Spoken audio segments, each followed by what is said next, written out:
Hi everyone, welcome to the fifth session of logistic regression. In this session, we will learn about how to derive the logistic regression equation, which is nothing but y is equal to 1 by 1 plus e to the power minus x. So let's proceed. Well, we know the equation of simple linear regression is y is equal to mx plus c, where x is a continuous or a categorical variable whose range can be from minus infinity to plus infinity. Also, the output variable y is a continuous variable whose range is from minus infinity to plus infinity. So the range of variable on both the side of a equation matches, and hence there is no problem. As the outcome variable is binary in case of logistic regression, the y variable can take only discrete value 0 or 1. However, predicting 0 or 1 using an equation similar to linear regression is not possible. So we cannot take y is equals to mx plus c for logistic regression. So what if we try to predict the probabilities associated with the two events rather than the binary outcomes? Predicting the probabilities will be feasible as their range spans from 0 to 1. Before proceeding ahead, earlier in my previous video number 4, mathematics behind logistic regression, I have shown you how we have calculated the conditional probability, okay, of a customer purchasing a particular product given he is a male or female. Now these are the probabilities we are thinking of predicting. Now, in case there is one predictor variable, it is very easy. However, as the number of predictor variable increases, this conditional probabilities will become more and more difficult to calculate. And in production or in the real life environment, there will not be one variable, there will be 100 and more than that. So in that case, conditional probabilities will be quite difficult. However, anyways, predicting probability is a better choice than predicting 0 and or 1. Hence, for logistic regression, something like below equation will be better. So we can say y is equals to, as of now, we can say that what happens if we say p is equal to mx plus c. This is the conditional probability which I have shown in the previous session. Okay. Now, when we say p is equals to mx plus c, okay, even with this, when we say mx plus c, even with this new equation, the problem of non-matching ranges on both the side of the equation still remains or persist.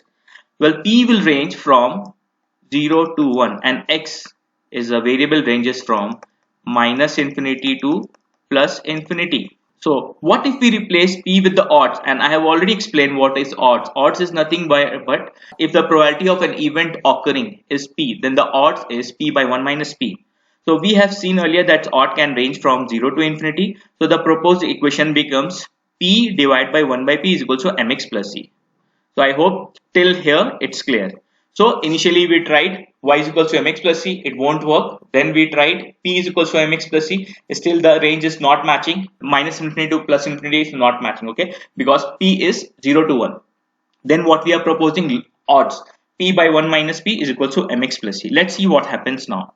Now, even after applying even after a transformation from from probability to odds, p by 1 minus p is equals to mx plus c. In my previous session, I have already shown the range of this odds is from 0 to plus infinity. Okay, so starting again, still we can say still the range of the equation ranges from 0 to plus infinity, while the right handed equation ranges from minus infinity to plus infinity. So how to get rid of this? We need to do a transformation.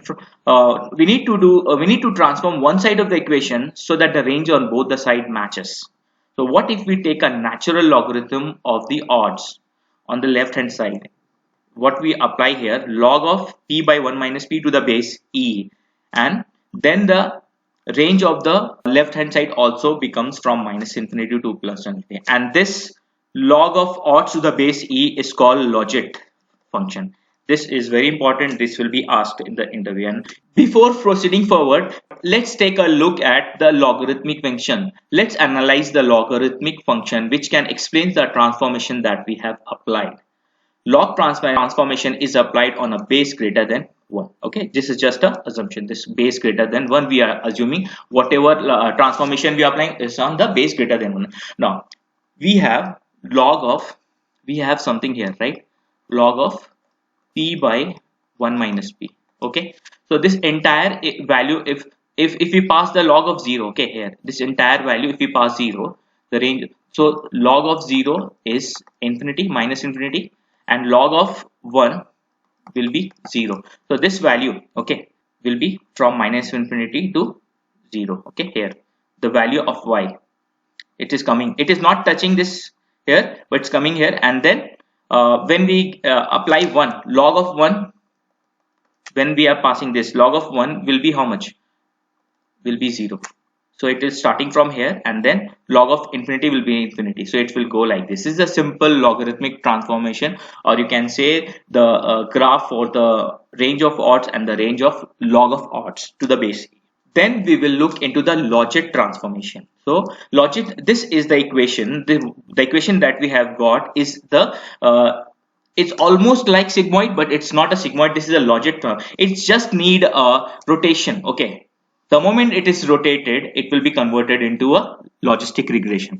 Okay, so what we will do, we will check the value. When we say function is equal to log x, log of x by 1 minus x. Okay, so x is nothing but here the probability. Okay, so what we will do, when we pass x as 0, so log of 0 by 1 minus 0, which is equal to infinity. So it is coming here, so it will be minus infinity. Then log of 0.5, 0.5 you pass here, 0.5 by 1 minus 0.5, which is 0.5 by 0.5, okay, which is log of 1, and this is equal to 0. So you can see here this logit equation, when it is passing from 0.5, okay, this is equals to, the value is 0. Now when we pass the when we pass the value as 1 in this logic, in this log of odds, okay, here we pass 1 divided by 1 minus 1, which is equal to plus infinity.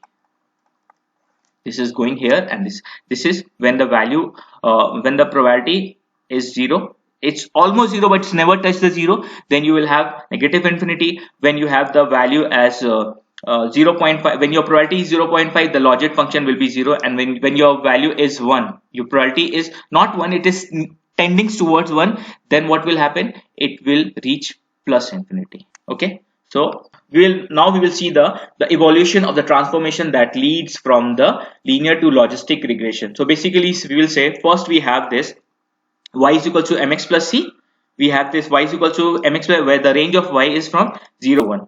Okay, then what we did, because it can predict either 0 or 1, but it was not feasible, then what we did, we applied probability. Again, probability was also between the range of 0 to 1, and keep in mind the range of x is always from minus infinity to plus infinity. The right hand side does not pose any problem. Okay, only we need to transform the left hand side of the equation, because okay, so initially we have y is equal to mx plus c, then we have p is equal to mx plus c. Then what we did, we applied odds is equal to mx plus c. The range of odds is from 0 to plus infinity. Even it was not working, then what we did, we applied the log of odds to the base is equal to mx plus c, and then the range of log of odd is from minus infinity to plus infinity, or minus infinity to plus infinity, and that's where both the equation forms. Okay, and then we will see how this logistic regression is formed.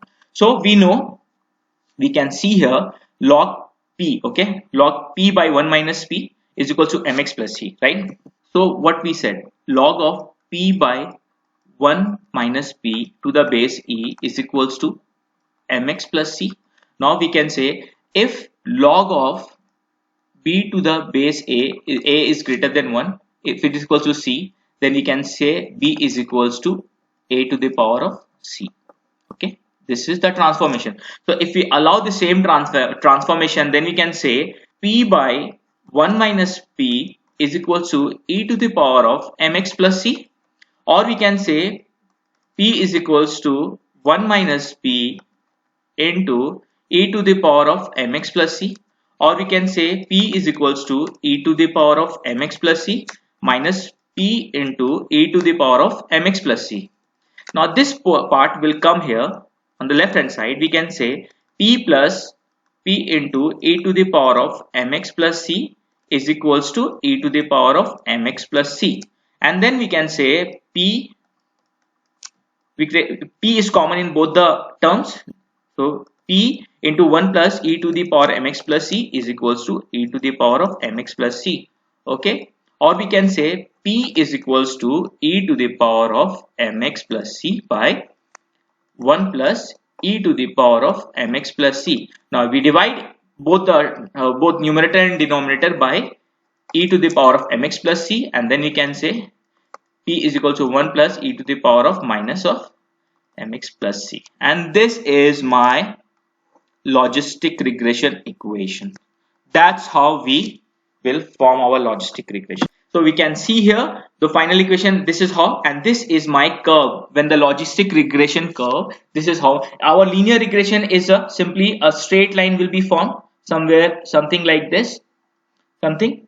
But my logistic regression will be a sigmoid S-shaped curve. This is also called a sigmoid curve, and this is the backbone of logistic regression. Okay. In this session, I have shown you the transformation from simple binary prediction 0 or 1 to the probability, like how we can predict as a probability. Then after that, we have transformed that to the odds, and even that did not work, and finally we have transformed it to the log of odd, and then it worked. So, and finally we ended up deriving the logistic regression. Okay, so that's it. Thanks a lot for watching the session. If you feel this video is helpful, please press the like button, subscribe to this channel. If you find any fallacy or if you find any error, please post in the comment section. Okay, please note my next video will be the comparison chart of the visualization of the linear regression and the logistic regression. Suppose we have 100 points, how in every iteration my linear regression graphs will be formed and my logistic regression graphs will be formed. Okay, so I will see you in my next video very soon. Thank you.